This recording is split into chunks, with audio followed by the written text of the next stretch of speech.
Hi, and welcome to 647, 6 stories for 7 a.m. because there's a famine of truth in our land, and that famine is growing, and we're trying to countermand that. And this is your quick news fix.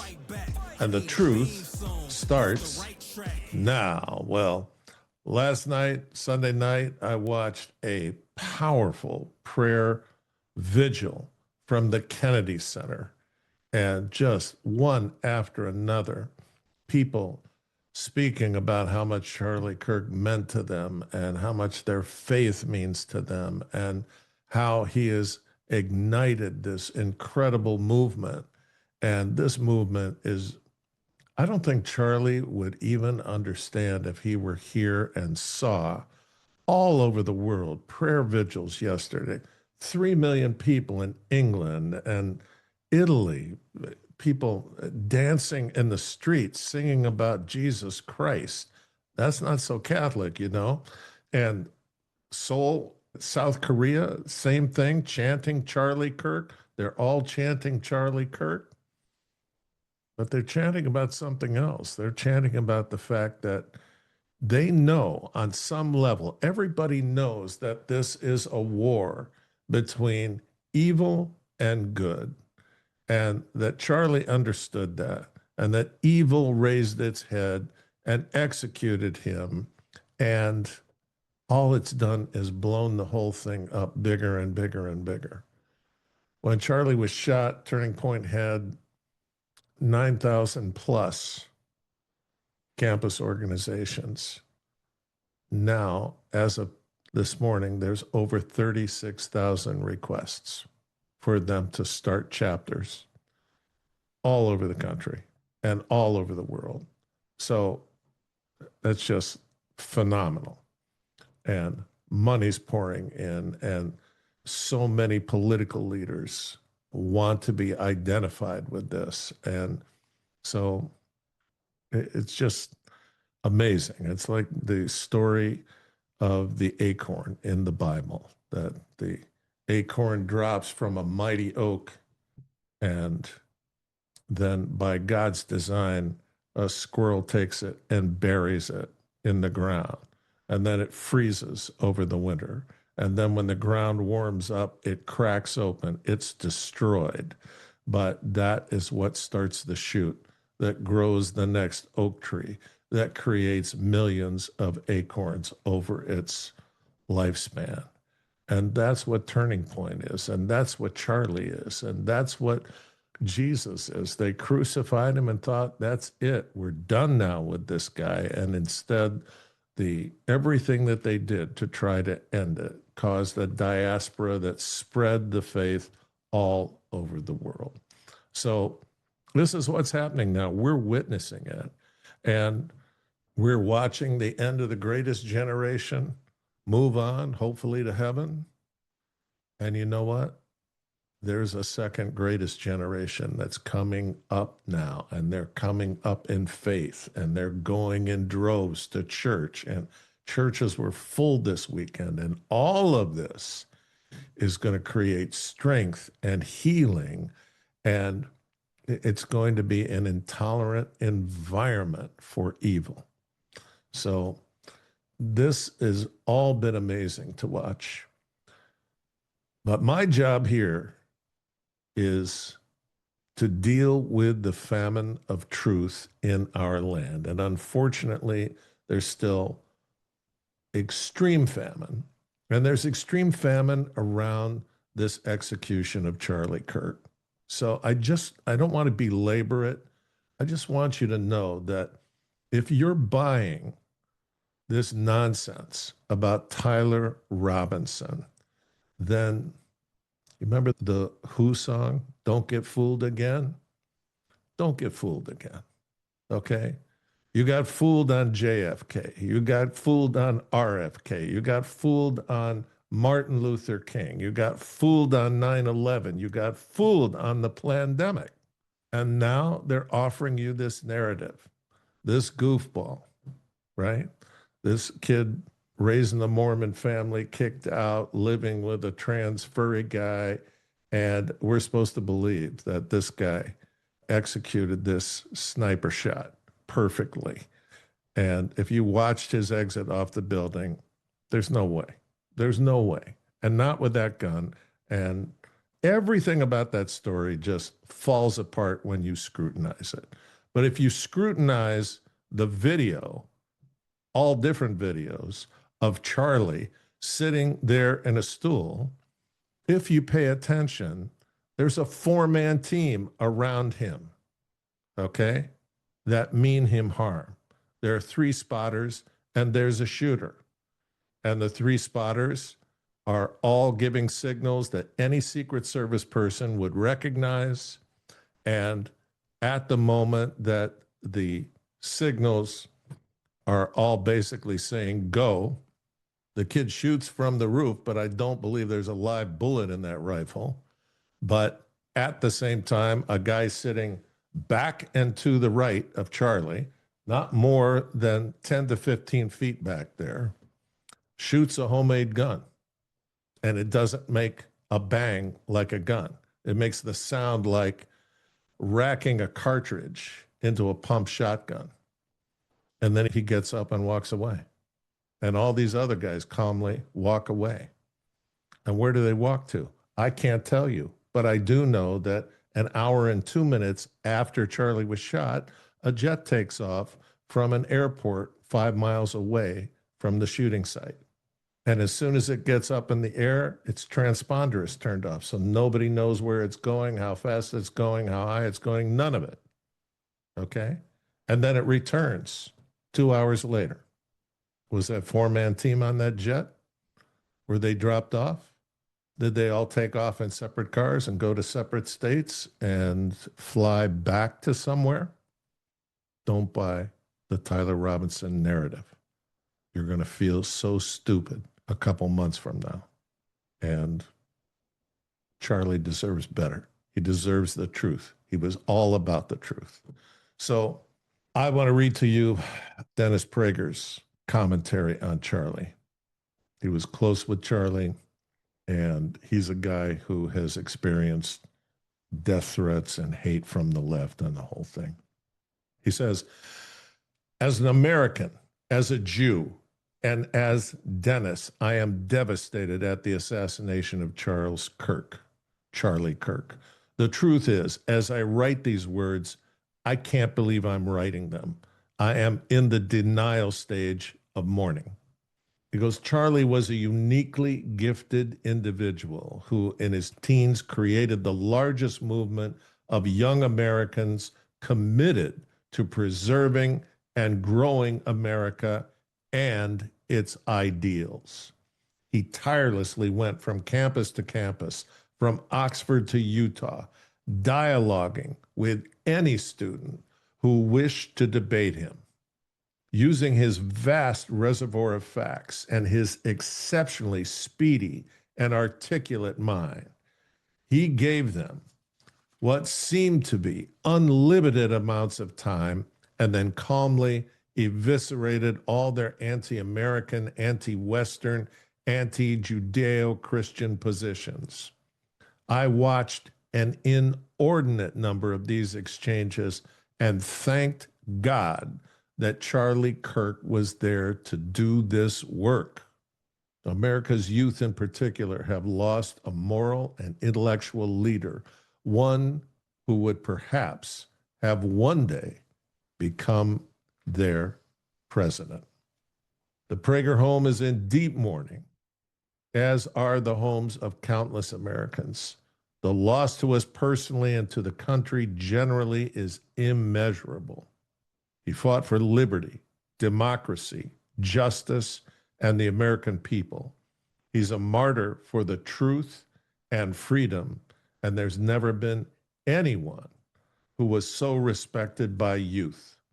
Charlie was also a man of deep, deep faith, and we take comfort in the knowledge that he is now at peace with his God in heaven.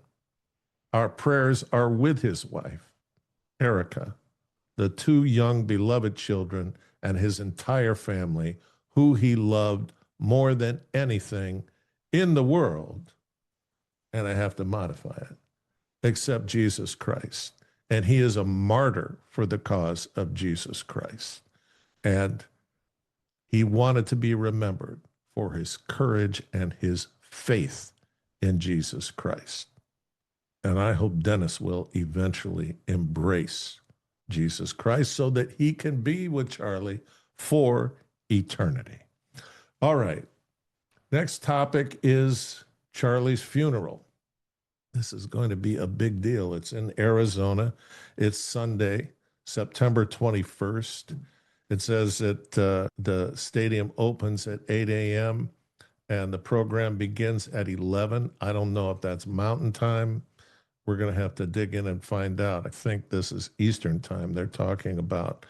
But the stadium holds 63,400, and there's going to be way more than that there.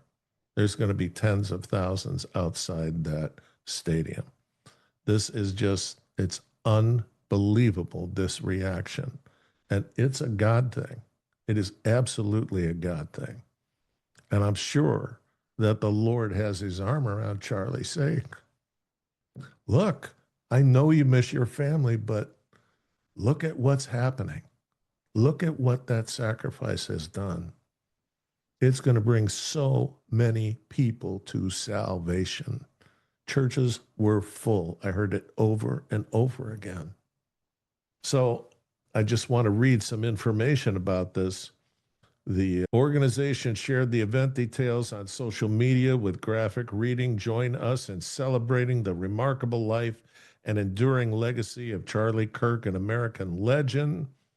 And it says a tribute posted on the event website described Kirk's life, a testament to faith and courage and conviction.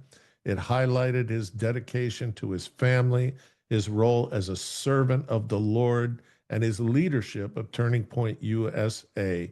The tribute emphasized that Kirk did not seek influence for its own sake, but instead poured his life into others, raising up a generation who would be bold in their faith, steadfast in their love of freedom, and unafraid to defend their country. The memorial page noted that what began as Kirk's vision as an 18-year-old in a small garage in Illinois grew into one of the most powerful grassroots movements in America. It credited him with showing a generation that truth must never be silenced, that courage is contagious, and that freedom must be protected at all costs. That funeral is going to be something to see. All right, take two, the nuclear option. Not talking about bombs here, talking about Capitol Hill, talking about the fact that the Democrats have tried to stall Trump so he can't get anything done no matter which way he moves. They got a lower court judge ready to stop him. They got Dems not approving people so he can't get a fully functional government going. And so John Thune, Senate Majority Leader, I'm telling you, this Rhino Senate is the biggest enemy of the people. At any rate, this is the action they're taking. Republicans are preparing to again go nuclear on the Senate rules. The fallout this time could be limited. Majority Leader John Thune filed a list of more than 40 nominees Monday night on the Senate floor. The first step forward, a vote to change the chamber's rules later this week that would allow group confirmations for most executive branch picks. Okay? So it says it's the latest chapter in a long-running partisan fight over norms, which has seen senators slowly whittle away at rules and once demanded bipartisan support. So we don't know what'll happen, except the Democrats don't seem to be fighting this. They're saying, be careful what you wish for. If you do this, we're going to be in power after the midterms, and we're going to do it right back to you. And we're saying you're not going to be in power after the midterms, especially after what you guys just pulled in Utah. Not going to happen. All right, take 3. Profiles encourage. So here's another reaction to Charlie's execution.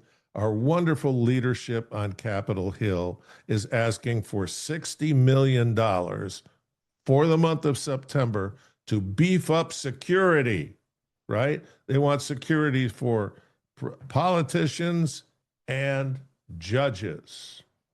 So this is a Breitbart notice. It says the White House has proposed spending nearly 60 mil. By the way, in a previous 647, last week we talked about 60 mil they asked for the month of August for personal security. Now Charlie shot and killed. Now they all want 60 million more, right? The White House has proposed spending nearly $60 million to heighten security for the executive and judicial branches of government following the fatal shooting of conservative activist Charlie Kirk. The money would be used to enhance security in the U.S. Marshal's Office and would boost protection for Supreme Court justices, the administration said. The Trump administration also proposed increased security for members of Congress, but that request could be deferred to the legislative branch. The government launched a pilot program in August that allows members of Congress to hire personal security or upgrade their homes for additional protection, no matter how many primary homes they have. According to CBS News, the Senate is also considering additional security precautions for its members. We've got to protect people who run for public office or no one will. And that's heavy on our minds as we also, work through the trauma of what happened. That's Mike Johnson. What can I say? Look, they're trying to squeeze this in because we're going to have a shutdown at the end of the month unless they appropriate a bunch more money to get through. So you know what they're going to do, what they always do. They're going to appropriate a bunch more money, and they're going to tack on everything in the fine print, and nobody's going to read the doggone thing, and they're going to pass it at 4 o'clock in the morning on a Saturday, and we're all duped again, and our great-grandchildren are going to be living in tents because of these clowns. They can't stop spending. All right. I don't know where we are in the countdown because I'm all over on this stuff. I just want to give you an arms report, okay? Advanced Reprobate Mind Studies. These are 2 popular celebrity leftists, and you're going to run into more and more of this. Once the funeral's over, they're going to be loud and proud about how happy they are that Charlie was killed. And I'm just saying to you that when people reject Jesus Christ and the Lord of the universe, he tries, and then he goes, okay, enough. You've established that you're not going to have any part of me. So I'm giving you over to a reprobate mind, okay? I'm not going to try to help you anymore. Your mind is now broken. It cannot be fixed, okay? And you are not capable anymore of sound judgment. So when you look at these people and you say, man, that guy's a great author. I love his books. How could he say this? Man, that young woman was rising up through the ranks of editors of online magazines and news programs, and what is she talking about? Their minds are broken, and you're going to see more and more and more of it. And unfortunately, this makes them prey for people who want to influence them to do crazy things, like shoot up a Catholic mass in the morning full of kids.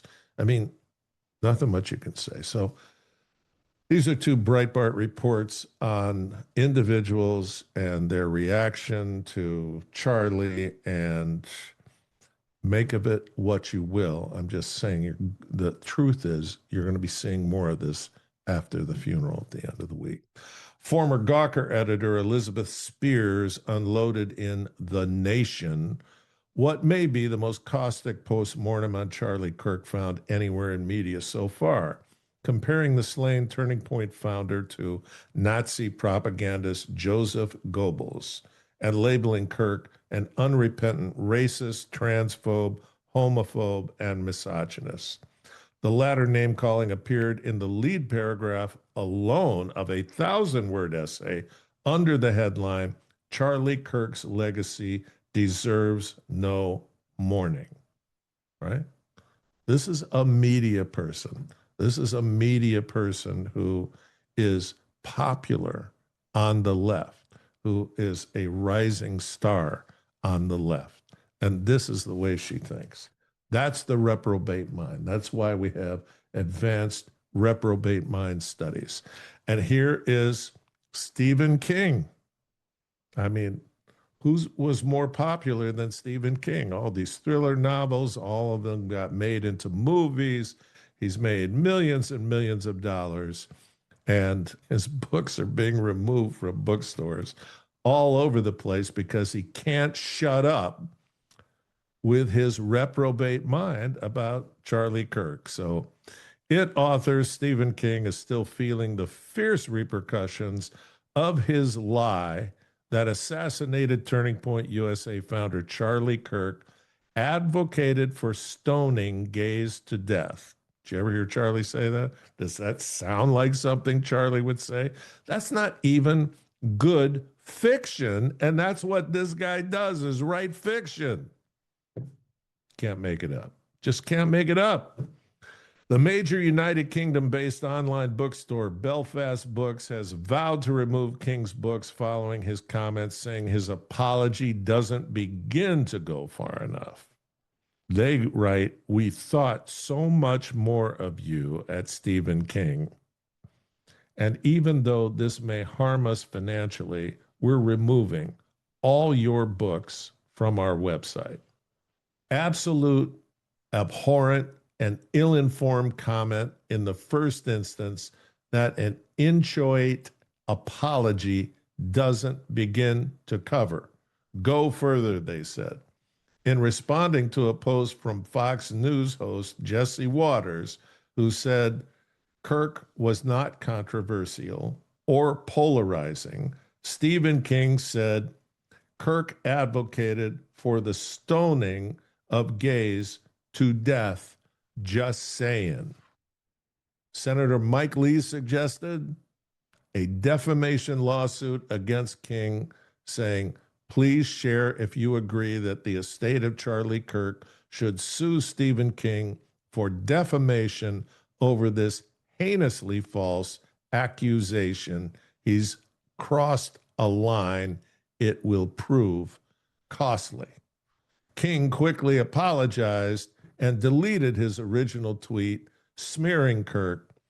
For Belfast Books and scores of social media users around the world, King's apology was not nearly enough. It was far from a fulsome apology, and if Mr. King was truly remorseful, he should donate money to a U.S. charity that supports victims and families of gun violence. Kirk's alleged assassin is in police custody, blah, blah. More of the narrative about Tyler Robinson. So, you know what? All of this is, again, you can't handle the truth. And on the left, the people who are broken now, they can't handle anything. And they are completely reactive with a mind that cannot perform common sense functions. So you're going to see more and more and more crazy behavior. And we're called to be compassionate with these folks. Wow, was Charlie ever compassionate with these folks? And it wasn't these folks that took Charlie out. Charlie was taken out to send a message to Donald Trump that it was the junior varsity in Pennsylvania. And this is what the varsity can do. And if we want to get you, we can. And so we don't know how he's going to respond to that. But let's keep praying for Charlie's family. He's given us such an amazing example. And then you see in his death what God does. It's just unbelievable what's going on all around the world. And it's not, news cycles, they fade away. This has a life of its own, and it's growing at a remarkable pace. So that should encourage each and every one of us. And if that guy can be out there telling the truth all the time to an audience that starts by hating him and then gets won over by him, then that's the example we should follow. And that's what we're doing at 647. And that's what we're doing at Trust and Obey. Because there's a famine of truth. There's a famine of the Word of God. But you know what? There's a revival happening from the ground up, from young people up. And it's going to be an amazing thing to watch. And it's going to be difficult for everybody to move through this, but that's okay. There's nothing wrong with hard work, and there's nothing wrong with work that tests your faith. And that's what's going on here. And we just need to ask God for strength and wisdom and compassion. And you know what? He'll provide it. He will provide it. And so it's Monday. It's the first day of the week. We need to shake off last week. There was too much senseless killing last week. And the week before, we had the Catholic school and that poor Ukrainian girl on the train, and things are going to get better. And we need to keep our eye on heaven. And we need to do our work profoundly down here. And we will. And you know what? God is blessing Charlie right now. He is going to bless Erica and those kids and Turning Point in ways we can't even imagine. And they're all going to continually miss him. But they're not even going to be able to keep up with all of the growth that is going to come from his not being here. So that's going to be a wonderful thing to watch. And every time we look at it, it's going to be inspiring. And every time we look at it, we are going to learn more about Jesus Christ and how the triune God operates. And we're going to continue to operate that way. And every time that this broadcast is out there, I am going to ask the Lord Almighty, the Lord of the universe, the Lord who has Charlie in his arms, to bless you, and he will bless you. And I know there are people out there facing all kinds of challenges. It's going to get better. All you need to do is boldly keep the faith. And we'll keep the faith. And we'll reinforce the truth. And it's all going to get way better. Thank you.